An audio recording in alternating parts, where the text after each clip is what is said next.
6월 19일 보문중학교의 매일 성경 묵상을 시작하도록 하겠습니다. 오늘 함께 나눌 말씀은 사도행전 21장 37절에서 22장 11절까지의 말씀입니다. 제가 읽겠습니다. 바울을 데리고 영내로 들어가려 할 그때에 바울이 천부장에게 이르되 내가 당신에게 말할 수 있느냐 이르되 내가 헬란 말을 아느냐. 그러면 내가 이전에 수요를 일으켜 자기 4,000명을 데리고 거느리고 광야로 가던 애굽인이 아니냐. 바울이 이르되 나는 유대인이라 소읍이 아닌 길리기아 다소 시의 시민이니 청컨대 백성에게 말하기를 허락하라니.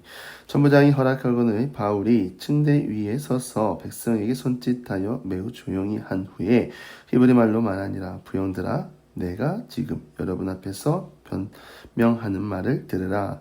그들이 그가 히브리 말로 말함을 듣고 더욱 조용한지라. 이어 이르되 나는 유대인으로 길리기아 다소에서 났고 이 상에서 자라 가말리엘의 문화에서 우리 조상들의 율법에 엄한 교훈을 받았고 오늘 너희 모든 사람처럼 하나님께 대하여 열심히 있는 자라. 내가 이 돌을 박해하여 사람을 죽이기까지 하고 남녀를 결박하여 옥에 남겼노니 이에 대제사장과 모든 장로들이 내 증인이라. 또 내가 그들에게서 다메섹 형제들에게 가는 공문을 받아가지고 거기 있는 자들도 결박하여 예루살렘으로 끌어다가 형벌받게 하려고 가더니 가는 중 다메섹에 가까이 갔을 때에 오정쯤 되어 호련히 하늘로부터 큰 빛이 나를 둘러 비치매 내가 땅에 엎드려져 들으니 소리 있어 이르되 사울아 사울아 내가 왜 나를 박해하느냐 하시거늘 내가 대답하되 주님 누구시나이까 하니 이르시되 나는 내가 박해하는 나사렛 예수라 하시더라. 나와 함께 있는 사람들이 빛은 보면서도 나에게 말씀하시는 이의 소리는 듣지 못하더라.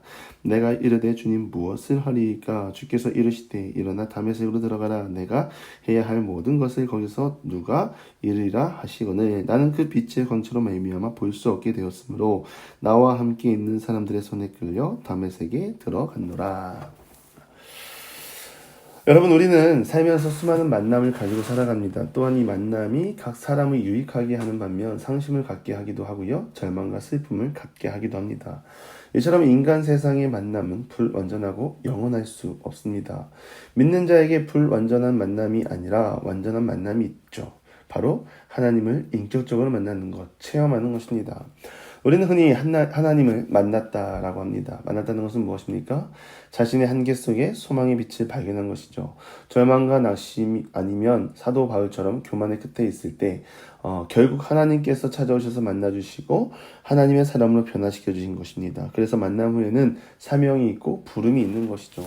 예배하는 우리 모두는 하나님을 인격적으로 만나고 체험의 은혜를 누린 줄 믿습니다. 그렇다면 우리는 흔들릴 수 없습니다.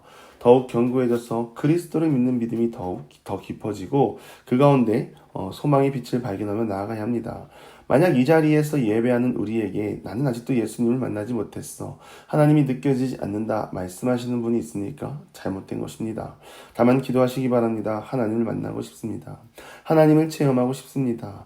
나의 열심으로 교회 다니지 아니하고 절망 속에 희망의 빛을 선포하신 하나님을 체험하고 경험하기 원합니다. 라고 기도하고 믿음의 걸음을 걸으시기 바랍니다. 한 번은 몽골 선교를 준비하면서 2가지 질문을 청년들이 줬습니다. 첫 번째, 하나님을 어떻게 만났는가? 그리고 하나님 나라를 향한 사명이 있는가? 놀라운 사실은요, 이 나눔이 짧지 않았다는 것입니다. 원래는 30분을 줬는데요, 시간이 짧다며 더 달라는 것입니다. 그리고 약 1시간을 나누고 서로를 바라보는 눈이 달라지는 것을 경험했습니다. 아마 청년들 사이에서는 신선했던 것 같습니다. 이유는 각자 만난 하나님이 다르기 때문이고요, 어떠한 계기로 교회를 다니게 되었는지 다들 궁금하기 때문입니다. 또한 이러한 나눔이 사람에게 힘을 주고 소망을 품게 하기 때문에 교회에서는 서로를 알아가기 위해서는 꼭 필요한 시간이죠. 무엇보다 우리는 하나님을 만나고 체험하는 은혜들을 소중하게 간직하고 흔들리지 않는 믿음을 가지고 나아가시기 바랍니다. 바울은 사람들 앞에 섰습니다. 부형들아, 내가 지금 여러분 앞에 하는 변명을 들으라. 바울은 왜 이런 말 합니까? 내가 예수를 믿는 것이 단순한 사건이 아니라 나도 너희와 같이 열심히 있었고 유대 율법으로는 부족함이 없었지만 인간의 한계를 뛰어넘는 소망의 빛을 통하여 하나님의 아들 메시아를 어떻게 만났는지 말하기 위함이죠. 것이죠. 사도행전 22장 3절 4절 보면 나는 유대인으로 길리기아 다수에서 났고 이 성에서 자라 가말리알의 문화에서 우리 조상들의 율법에 엄한 교훈을 받았고 오늘 너희 모든 사람처럼 하나님께 대하여 열심히 있는 자라. 내가 이 돌을 박해하여 사람을 죽이기까지 하고 남녀를 결박하여 옥에 넘겼노니 라고 말하고 있습니다. 바울은 너희들이 소리 지르며 유대 율법을 지키는 열심과 같이 나도 너희와 같았던 자라고 말합니다. 이것은 대제사장들도 증인이고 나 혼자 독단적으로 한 것이 아니라 예루살렘 공의회가 좋다고 여겨 승인을 받고 행했다라는 것을 말하죠. 바울이 그리스도를 믿는 자들을 죽이려고 한 이유가 있습니다. 바울은요, 율법에 능통한 자였죠. 그런데 예루살렘 안에 메시아라고 하는 예수로 인해 혼란스러운 거죠. 메시아를 좀 더 알아보니 그는 십자가에 못 박혀 죽었습니다. 결국 유대인들이 예수를 죽이고 예수는 십자가, 즉 나무에 매달려 죽은 것이죠. 신명기 말씀에 보면 나무에 매달린 자는 하나님께 저주를 받는다고 말하죠. 믿는 그리스도인들을 말하는 메시아는 지금 십자가 나무 위에 매달려 죽었습니다. 하나님께서는 예수 그리스도를 죽은 자 가운데서 다시 살리신 것이고 사망 권세를 무너뜨리고 인류의 구세주로 세우신 것입니다. 그리스도의 십자가 부활과 소망은 많은 사람들에게 위로와 소망이 되고 있다는 것이죠. 그런데 이것이 유대 신학자 관점에서는 말이 안 됩니다.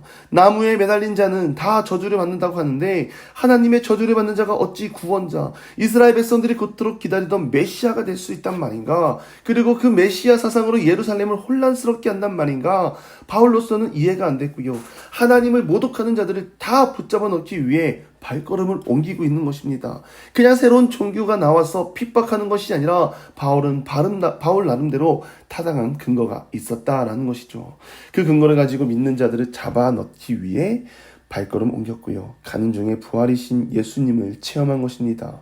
이것을 유대인들에게 풀어서 말하는 이유가 있습니다. 나도 너희와 같이 율법에는 능통하고 하나님을 사랑하고 열심히 있는 자였으나 내가 다메섹 도상에서 부활의 주님을 만나본 결과 내 생각이 틀렸고 내가 잘못된 판단을 하고 있었다. 이미 이 땅에 예수 그리스도 우리가 고대하던 메시아가 오셨고 메시아를 통해 하나님 나라가 선포되었고 너희는 믿음으로 구원을 받아라 라고 말하고 있는 것이죠. 하나님을 믿고 섬기는 것은요, 지식으로 이룰 수 있는 것이 아닙니다. 위로부터 임하는 지혜로 말미암아 복음의 지혜가 열렸다는 것을 알아야 합니다. 그래서 성도는 지식에 의한 삶이 아니라 계시에 의한 의존적 삶을 살아야 합니다. 이 말은 계시의 완성인 하나님 말씀에 의지해서 살아야 한다는 것을 말씀드리는 겁니다.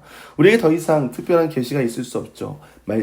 하나님의 말씀이 성경을 통해서 완성되었기 때문에 계시도 완성되었습니다. 또한 하나님의 아들 예수 그리스도를 통하여 충만해졌습니다. 구약의 하나님의 지혜는 곧 말씀이었는데 그 말씀이 육신이 되어 이 땅 가운데 오셨고요. 자기 백성들이 영접하지 않는 것입니다. 그래서 예수 그리스도가 지혜이자 계시라는 것이죠. 그래서 우리는 두 가지를 기억해야 합니다. 첫 번째, 이 모든 것이 은혜로 되었다는 것을 결코 잊어서는 안 됩니다. 두 번째, 말씀에 따라 하나님이 가라고 할 때 가고 멈추라 할 때 멈추는 그런 순종의 자세를 가지고 이 삶을 살아야 합니다. 바울이 하나님의 종으로 살아가는 원동력, 바울에게 있지 않고요. 부활의 주님을 만났기 때문에 절망 중에 소망의 빛을 발견했기 때문에 그러한 삶을 살 수 있는 것이죠. 우리가 의지로 하나님을 섬기려 한다면 우리는 시험에 들고 무너지는 심령으로 하나님 앞에 설 수밖에 없습니다. 간절히 바라기는 날마다 하나님을 만나고 체험하는 가운데 그 가운데 소망을 발견하고 믿고 확신 가운데 거하여 날마다 승리의 삶을 살아가는 우리 모두가 되기를 간절히 바라고요. 우리 또한 만나고 교제하는 가운데 내가 만난 하나님, 내가 만난 예수님을 나누며 서로 믿음의 어떤 그 관계가 깊어지고 또 그것을 통하여서 주님의 나라를 이루며 나아가기를 또 나아가고 또 그것을 통하여서 좀 하나님 나라를 멀리 확장하며 나아가는 우리 모든 기도의 용사들이 되기를 주님의 이름으로 간절히 축원합니다. 기도하겠습니다.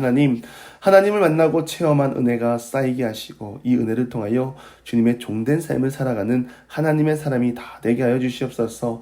예수님의 이름으로 기도드리며 이제는 우리 구주 예수 그리스도의 은혜와 하나님의 극진하신 사랑하심과 성령의 감화 감동 교통하심이 날마다 하나님을 만나고 체험하고 위로부터 부어지는 지혜를 사모하며 나아가기를 소망하는 사랑하는 부문 적인 모든 기도의 용사 위에 이제로부터 영원토록 함께 하시기를 간절히 축원하옵나이다. 아멘.